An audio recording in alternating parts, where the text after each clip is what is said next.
কোরআনের আলোকে সফলতা ও রিজেক।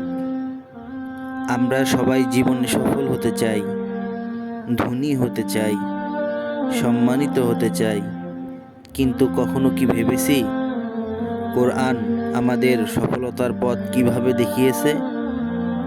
আল্লাহ বলেন, যে আল্লাহকে ভয় করে, তাকওয়া অবলম্বন করে, আল্লাহ তার জন্য বের হওয়ার পথ করে দেন এবং তাকে এমন জায়গা থেকে রিজেক দেন যা সে কখনো কল্পনাই করতে পারেনি।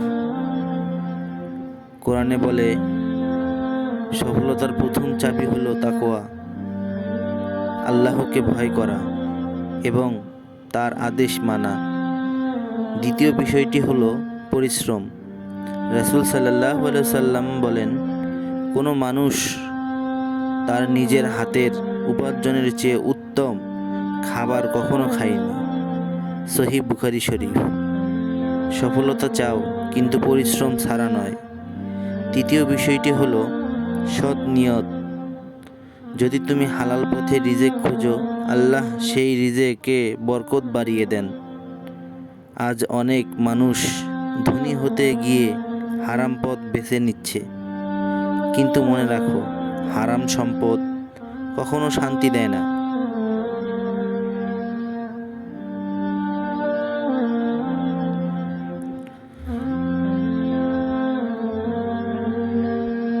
কোরআনে আল্লাহ তাআলা বলেন, তোমরা নামাজ কায়েম করো এবং আল্লাহর অনুগ্রহে রিজেক খুঁজতে পৃথিবীতে ছড়িয়ে পড়ো। আল্লাহ তাআলা কত না মহান। কোরআনে আরো বলেন, নামাজি হও, পরিশ্রম থাকবে। যে মানুষের জীবনে নামাজ আছে, হালাল উপার্জন আছে, ধৈর্য আছে, আল্লাহ তাআলা তাহাকে একদিন সফল করবেন ইনশাআল্লাহ। তাই তুমি সফল হতে চাও, নামাজ ঠিক করো, হারাম ছেড়ে দাও, পরিশ্রম করো আর আল্লাহর উপর ভরসা করো। মনে রাখো, আল্লাহ তাআলা সফলতা সবচেয়ে বড় সফলতা। হয়তো আজ তোমার অবস্থা কঠিন, যদি তুমি আল্লাহর পথে থাকো, একদিন তোমার অবস্থা বদলে দেবে আল্লাহ তাআলা ইনশাআল্লাহ।